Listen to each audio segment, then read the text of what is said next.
Hi lads and lasses, Modest Pelican here with Ghost of Tsushima. If you enjoy this video, please become a priest, and whenever people come to confession, simply say that all will be forgiven if they subscribe to me, as this really helps spread the good word of my channel. So here I am in a beautiful forest with my uncle aggressively chasing me around in circles. I was hoping to have fun playing this game and not be reminded of memories I'd suppressed, but I guess it's time to stand up for myself. I attack my uncle, but every time I hit him, he just asks to be hit harder. Fast forward several years, and now I'm a samurai, which is pretty cool, but on the less cool side, this idealistic island I call home is being invaded by the Mongols. A little known fact about me is that I completed a PhD on the art of being a samurai before I started my YouTube channel. Or whatever, I watched the movie The Last Samurai with Japanese subtitles on, so same thing. Anyway, my uncle from earlier gets captured during the fight, which is ironic. But yeah, I find myself fighting his captor in an attempt to save the big girl. This is a real debate though, as it seems as if you can win this duel, but no matter what you do, you eventually get thrown off a bridge and die.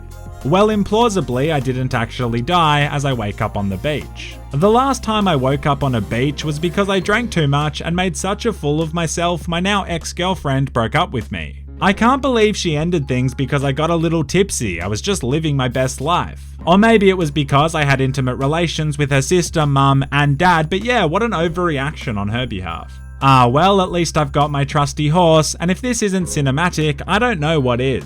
Look at me riding through the fields, but then reality sets in and I go and ride on the footpath because this is a goddamn society. So I need to rescue my uncle, and it's time to start looking for leads in this big open world. I approach a fort, and I believe that's a man impaled on a stick right at the front gates, which doesn't exactly scream welcome home. Maybe put a tasteful hat on him or something, but yeah, it seems the Mongols have taken over this village. Fortunately, I'm a pretty big deal and can swing a katana like a champ. I'm literally also a lord, so if you're not going to bow to me, I'll probably slice you up pretty aggressively. Some would call that an abuse of power, but I didn't spend my entire childhood training to be a samurai, not to be bowed to. Probably wouldn't have hurt to have arrived here 15 minutes earlier, but well, my heart was in the right place, let's move on. I decide to jog because I'm not going to let a Mongol invasion ruin my exercise routine. They might be butchering the local families, but they're not butchering this physique. I continue exploring and come across some farmers, and it finally happens.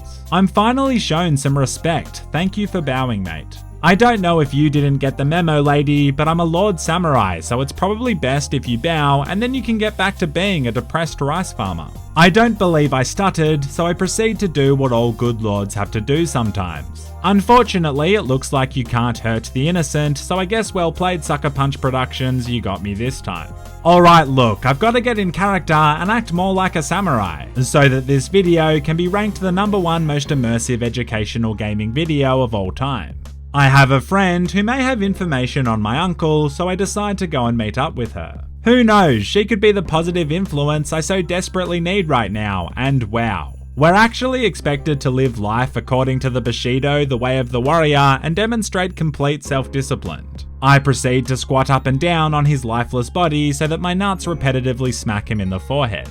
Alright, her friend has been captured, and she said if we save him, then she'll help us save our uncle later. He's being held at this camp, but if we alert the Mongols, they'll execute him and all the prisoners immediately, which could be funny, but no, we'll have to be sneaky. Yes, early video game stealth segments where all the enemies are conveniently looking in the wrong direction so that we the player can get used to the controls. You love to see it. I find one of the cells, and so I bust on in there, and bro, I wasn't expecting a parade, but a simple thank you would have been nice. You're really going to sit there giving me the silent treatment? I swear to God, some people. At least this guy is more appreciative, and he tells us that Stabby Girl's friend is being held at Guantanamo Bay. Well, I can't actually remember the name of the bay, but we plan to go there and rescue him, as hopefully our uncle is there too. Honestly, her friend is probably dead, but it's cute that she's hopeful. Man, all this murder is exhausting. I think I've earned a bath. Fortunately, I arrive at some natural hot springs, so let's go. Samurai were historically well known for, and I quote, sending it for the boys, and so I proceed to send it off the top of this cliff. Instead of being greeted by scores of beautiful women, it's just this one guy in his underwear who has objectively terrible posture. I guess you can't have sinful premarital relations if there are no women anywhere, so that's a pretty smart play. Here's another fun, accurate historical fact. The Japanese were Christian, and Jesus was the first ever samurai. I picked the flowers out of the vase in front of everyone to assert dominance. This guy then shows me where the town sensei lives as he wants me to meet him. Are you even a sensei if you don't live on top of a mountain with precariously built mossy stairs? This is my guy, and I've gotta say mate, the man bun bald top haircut combo makes you look like a registered sex offender. We proceed to do more stereotypical sensei stuff like walking really slowly while looking epic. Out of nowhere, a gaggle of Mongols jump us, but fortunately I have one piece of armor on my right shoulder, so as long as they only attack that one specific shoulder, I should be perfectly fine. Like they'd even get a swipe in though, as I'm truly a big fish in a small pond. Some would say I'm a big boy at a small boy's pond, and insert other pond metaphors here that help demonstrate how big and powerful I am. The sensei then has something to tell me, and so he runs up and stands uncomfortably close to my face. Do you not understand the concept of personal space, or do you want a little bro smooch? Because I can honestly work with either one. He actually just gives me a bow, which is kind of him, because now whenever a fight gets too hard, I can just run away and shoot arrows from a distance. Unfortunately for the big man, this is where his journey ends. Holy shit, he took that like a soldier, didn't even flinch or look at me. I'm out of here, thanks for the bow, Grandpa. So to rescue Stabby Girl's friend and my uncle, we will need help as it'll be quite a battle. It's time to win over the trust of the local militia groups, which is almost certainly not what I should be referring to them as. First though, I crack out the flute and play a little Hot Cross Buns fire. Here's a pro tip for you. If you want to seduce a woman, simply whip out a flute or recorder and blow your way to a better future. I arrive at a bridge, and this guy needs my help. Him and the people of his village were forced to flee, but the Mongols won't let them cross over, and I'm personally just struggling to see how this is my problem.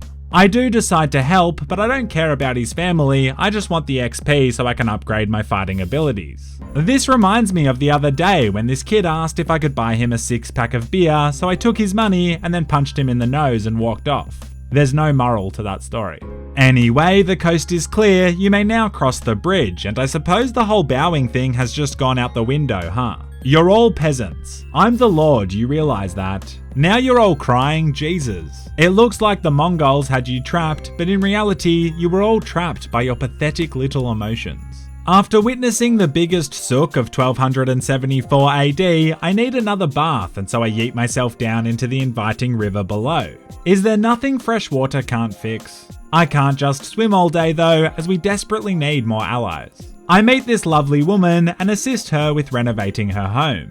I'm kidding, it gets really dark again. This monk we're stalking helped the Mongols slaughter her entire village, including the children. Honestly, I feel bad for her, but she's genuinely the worst stalker I've ever seen, and we keep almost getting spotted. I guess she hasn't had the same covert training I've had when I used to sneak into my neighbour's house and smell her panties, playing Spotlight with my mates. The monk leads us to a Mongol camp, and we approach them and talk it out like adults because sometimes words solve conflict better than weapons ever could.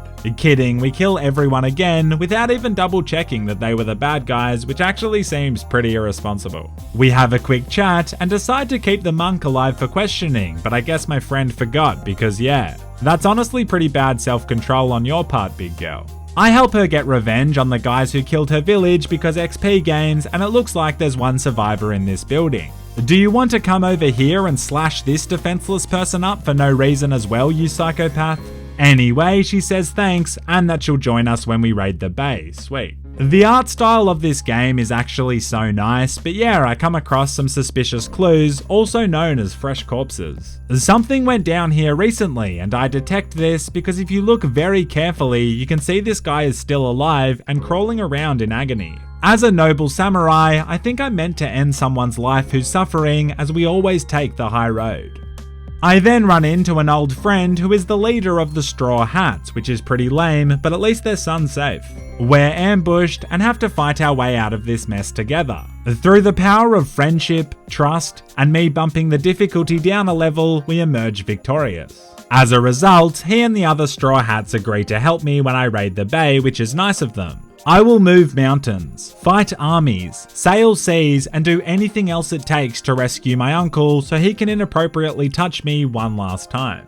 This game is actually cool, I really like it, but not as much as I like you. Thanks for watching, you absolute legends, and a massive thanks to those who support the channel on Patreon. Until next time, and as always, stay classy.